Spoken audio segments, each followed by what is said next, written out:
we chose question 11 in order to make sure that we could find out some personal things and important things about the patient, because we wanted to break down some of the barriers that were happening there. And I was surprised at how excited families got to start talking about the question. The first time I used question 11 with patients, it was a little awkward. I felt like it was a little scripted. So I actually used the terminology, kind of have a question that may seem a little strange. And it kind of made them feel a little at ease as well. But as soon as I asked the question, it opened up wonderful reflection and dialogue that it made it easy each time. The first time I used question 11, I was a little hesitant because I didn't know how the family was going to react. I remember the first day, I don't know if it was the very first patient, but we had a family who had a husband on a ventilator, husband and a father, and they had taken him off the ventilator expecting him to pass away quickly, and he still hadn't passed 24 hours later. And the family was really upset. It was his wife and his daughter who were curling up in the bed with him, trying to spend that last few moments of his life together. And I sat down with them and I asked them the question. And at first they looked at me like, why are you asking me this? You know, we know he's going to die.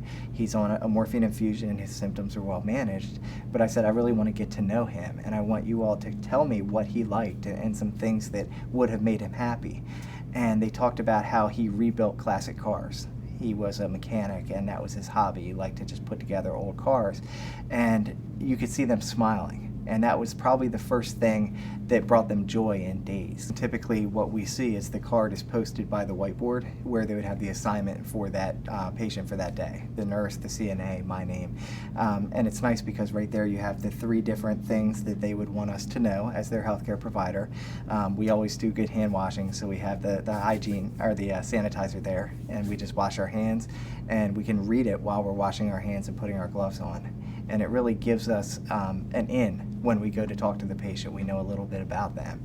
And if we've never met the patient or the family before, that's a segue just to get to know them. I think just in general, every time we ask the question, the family reflects on something positive.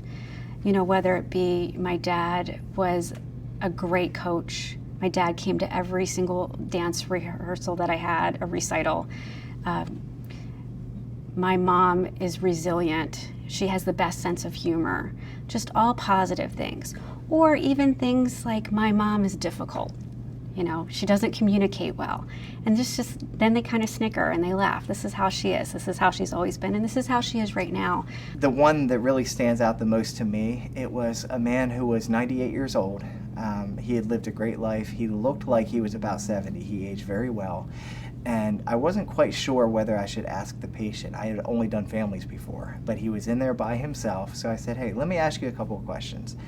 And when I asked the question, what are the 3 things you want us to know? He said, number 1, I may not be the smartest man in the world, but I'm no dummy. And he said, do not speak around me. You can speak right to me. And I was like, wow, that's a lot of insight right there. And then he said, I also respect what the doctors do and the knowledge that they have. So I'm not going to be against what the doctor tells me. And he said, I also have a great sense of humor. So I thought kind of he was joking, but I wrote it down and I stuck it up on the wall. And his family came in the next day. And I went in and I asked the same question to his daughter. And the first thing she said to me was, he has a sense of humor. He thinks he's not very smart, but he's incredibly bright. He actually graduated high school in 10th grade. He skipped a few grades. And I pulled the card out and I said, this is exactly what he told me. And she started crying. It was unbelievable that she knew her dad that well. And I think the next day he became unresponsive. He lived for a few more weeks, but the fact that we were able to share that with the family, I think really meant a lot to them. The patients, not just the patients, but the families feel good about sharing that with someone else. This is what's special about my dad, whether it be good or bad. This is who he is. There were a few families that when you walked in, you knew that there was a lot of tension in that room. And by the time you walked out, people were talking and there was chatter, and the energy in the room had gone from tension to joy. When I get question 11, I come out and tell everybody. I said, did you know that the patient, Mrs. So-and-so was this, and this? And everybody wants to hear that. And they were like, oh my gosh, I didn't know that. And so then they go in, and of course, because it's posted in the room, everybody gets to read it and connect with the family and the patient in regard to those, those personal points that have been placed on that card.